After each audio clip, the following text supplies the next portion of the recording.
మీ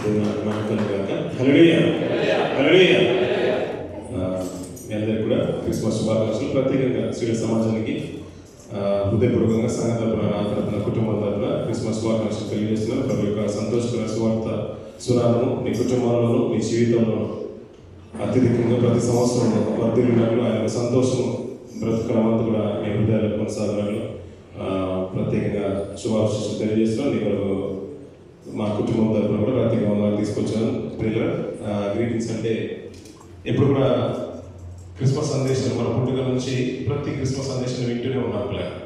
ప్రతి సంవత్సరం క్రిస్మస్ సందేశం మనం వింటూనే ఉంటాం. మన జీవితంలో మొట్టమొదటి క్రిస్మస్ సందేశం విన్న రోజులు మనకు బాగా గుర్తుంటుంది. కానీ ప్రపంచానికి క్రిస్మస్ సందేశం అందించిన మొట్టమొదటి క్రిస్మస్ సందేశాన్ని ఎవరు అందించారు? క్రిస్మస్ సందేశాన్ని ప్రపంచానికి మొట్టమొదటి అందించింది ఎవరంటే గొల్లలు ఆ శుభవర్తమానాన్ని తీసుకుని వెళ్తారు కదా. అలాంటి భాగ్యం వాళ్ళకి దక్కింది. కానీ ప్రభు యొక్క జన్మదినాన్ని ఆ చరిత్ర అంతా కూడా ప్రతిసారి స్మరణ చేసుకుంటాం. ఈ డిసెంబర్ సీజన్లోనే మనం స్మరణ చేసుకుంటాం. ఆయనకున్న ప్రత్యేకత అంత ఇంత కాదు. చాలా మంది మహానుభావులు పుట్టుకొచ్చారు, వెళ్ళిపోయారు. మనం జాతి పిల్లలుగా గుర్తిరుగుతున్నాం, శాస్త్రవేత్తలు మనం చూస్తూ ఉన్నాం. అలాగే కొత్తగా పరిపాలన చేసిన ముఖ్యమంత్రుల్ని, మంత్రుల్ని, ప్రధానమంత్రులను మనం చూస్తున్నాం, రాష్ట్రపతులను చూస్తున్నాం. చరిత్రలో మనం వారి గురించి మనం ఎప్పుడు స్మరణ చేసుకునే ఉంటూ ఉంటాం.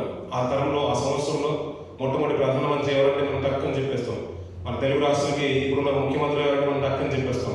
ఉమ్మడిగా ఉన్నప్పుడు ఎవరు ముఖ్యమంత్రులు అయ్యారు, పరిపాలన అందించింది ఎవరంటే వారి గురించి కూడా గొప్పగా చెప్తున్నాం. కానీ ఎంతో మంది మహానుభావులు వచ్చారు, వెళ్ళిపోయారు. కానీ వారి పుట్టికకు ముందు ఏ రోజు చరిత్ర కూడా పలానా సంవత్సరంలో ఈయన వస్తున్నాడని అని ఎప్పుడు చరిత్ర చెప్పలేదు. మనం అంతేందుకంటే మనం పక్కన వాళ్ళని పక్కన పెడదాం. మీరు మనం వచ్చాము, నేను వస్తున్నానని మా తల్లిదండ్రులు ఎవరికి చెప్పలేదు. అలాగే మీరు వస్తున్నారని మీ తల్లిదండ్రులు ఎవరికి చెప్పలేదు. అనూహ్య రీతిగానే అద్భుత రీతిగానే తన సంకల్పంలో భాగంగా మనం పుట్టుకొని వస్తూనే ఉంటాం. తరాలు మారుతున్నా, జనరేషన్ మారుతున్నా, కానీ ఇలా జరగడం అనేది పుట్టుకొని వస్తూనే ఉంది. కానీ ప్రభు యొక్క వర్తమానము, ఆయన యొక్క జన్మదినము అద్భుత రీతిగా ఉంటుంది. కొన్ని వందల వేల సంవత్సరాలు ఇంకా పేతురు గారు అద్భుత రీతిగా అంటారు. జగత్తు పునాది అంటే జగత్తుకు పూర్వమే ఆయన ఏర్పరచుకొని అంటాడు. అంటే జగత్తు అంటే సృష్టికి పూర్వం, అంటే భూమి, ఆకాశం ఇవన్నీ కూడా సకలమైన వస్తువులు ఏది కలగకన ముందు, ఈ ప్రకృతి కలగకన ముందు ప్రభువుని ఏర్పాటు చేసుకున్నాడ.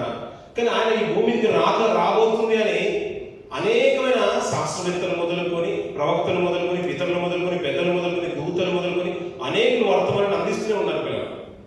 ఆయన పుట్టుక ఆయన వస్తున్నాడని ఆయనకంటూ ఒక మరియమ్మని ఏర్పాటు చేసుకుని, ఒక కన్యకని ఏర్పాటు చేసుకున్నాడని ప్రవక్త కూడా తెలియజేశాడు, యెషయా గారు కూడా తెలియజేశాడు. కానీ ఈమె మరియనే అని ఆయనకు కూడా తెలియదు పిల్లలు.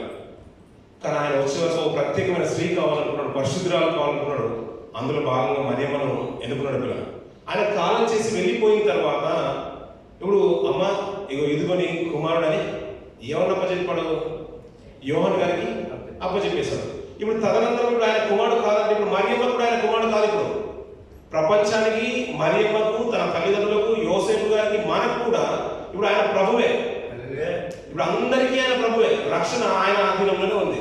ఇప్పుడు మరియమ్మ నా కుమారుడు కదా, నాకు ప్రత్యేకంగా చూడు ఆయన అది బోధించుకోవడానికి, విన్నపించుకోవడానికి ఆస్కారం లేదు. ఇప్పుడు ఆయన పుట్టుకలోనే మరియమ్మ పాత్ర అద్భుతంగా కనిపించింది. అలాంటి పాత్ర కొరకు, అలాంటి యోగ్యత కొరకు ప్రతి తల్లి, ప్రతి సహోదరి ప్రయత్నం చేయాల్సిందే. దేవా, మరియమ్మను ఏ రీతిగా ఎన్నుకున్నాను, ఎన్నుకున్న పనులు నిందలైనా మోస్తాను, వేదనైనా మోస్తాను, ఎలాంటి శోధనలైనా కానీ నా కుటుంబం ఇంకా సాక్షాత్ నా యజమాని నన్ను విడిచిపెట్టినా ఆ నింద కూడా నేను సిద్ధమే అని తల ఉంచింది పిల్లలు మరియమ్మ. కానీ అలాంటి మరియమ్మ కూడా చివరికి ఏంటంటే ఇక తల్లి బాధ్యత నీకు తీరిపోయిన తల్లి, నీ బాధ్యత ఇక నుంచి నాతో ఉన్న నా శిష్యుడు, నా ప్రియ స్నేహితుడు యోహాను చూసుకుంటాడు. ఇక నుంచి నేను ప్రపంచం అందరికీ కూడా నేను ప్రభువునే. ఆయన ప్రపంచానికి చాటి చెప్తున్న వర్తమానం అదే పిల్లలు. ఎంతో మంది మహానుభావులు వచ్చి వెళ్ళిపోయినా ఈయన రాకకు మాత్రం ఒక విశిష్టత ఉంది. అది తరాలు మారుతున్నా ఆయనకంటూ ఒక ప్రత్యేకమైన ప్రవచనం ఉంది. ఆ ప్రవచన కొరకు నీ లోపలికి వచ్చాడు, దాన్ని చాటి చెప్పాడు. ఆ రీతిగా నీ లోపలికి వచ్చేసారు పిల్లలు. చాలా మంది పిల్లలు గతించిన ఆగస్టు నెలలో కానీ, అలాగే రిపబ్లిక్ డేస్ కానీ, మన ఇండియాలో సెలబ్రేషన్ జరిగినప్పుడు చాలా మంది విదేశాంగ మంత్రులు కానీ, ప్రైమ్ మినిస్టర్స్ కానీ, అమెరికన్లో ఉన్న ప్రెసిడెంట్ కానీ, కెనడా నుంచి ఒక ప్రెసిడెంట్ గారు వచ్చారు. ఆయన తీసుకొని వచ్చేసారు భారతదేశం తీసుకొచ్చారు. ఆయన చేతుల మీదుగా ఆవిష్కరణ జరిపించేశారు. దానిలో ఒక స్వార్థం ఉంది. దేనికంటే ఈ కెనడా నుంచి భారతదేశానికి ఒక సత్సంబంధం కలిగాలి, ఫైనాన్షియల్గా, ఎకనామికల్గా కూడా దేశం అభివృద్ధి పొందాలి, వాణిజ్యపరంగా కూడా అభివృద్ధి పొందాలని ఒక స్వార్థంతో వారు పిలిచేశారు. అమెరికా కూడా మన సత్సంబంధాలు పెంచుకుంటాం. యూకే నుంచి కూడా ఎలాంటి విభేదం కావాలనుకుంటాం, ఎందుకంటే దాని ద్వారా ఏది అవసరం పడుతుందో అని. అందరు వచ్చినా వారి స్వార్థం కొరకే వచ్చేసారు పిల్లలు. మనం దుబాయ్ వచ్చినా మన స్వార్థం కోసమే వచ్చేసాం. కానీ ప్రభు రాకులు ఏ స్వార్థము లేదు పిల్లలు, అందులో కేవలం ప్రేమే కనిపిస్తుంది. దేవుడు ఎంతో ప్రేమించేశాడంట. దేన్ని? లోకాన్ని. లోకాన్ని ఎంతో ప్రేమించేశాడంట పిల్లలు. మరి లోకం ఏమి ఇచ్చింది ఆయనకి? లోకంలో మీరున్నాము, మేమున్నాం కదా, స్త్రీలందరూ కూడా ఉన్నారు కదా, స్త్రీల సమాజంలో ఉంది కదా. ఇప్పుడు క్రిస్మస్ సెలబ్రేషన్ మనం అందరం కూడా ఉన్నాం కదా. దేవా మీ లోకంలో ఎంతో ప్రేమించావు కాబట్టి ఈ లోకంలోకి వచ్చేసావు కదా. ఎవరు నశించడం ఇష్టం లేదంటే, ఎవరు నశించడం ఇష్టం లేదంట పిల్లలు. అందరి కొరకు తన ప్రాణం పెట్టడానికి ఈ లోకంలోకి వచ్చేసారు కదా.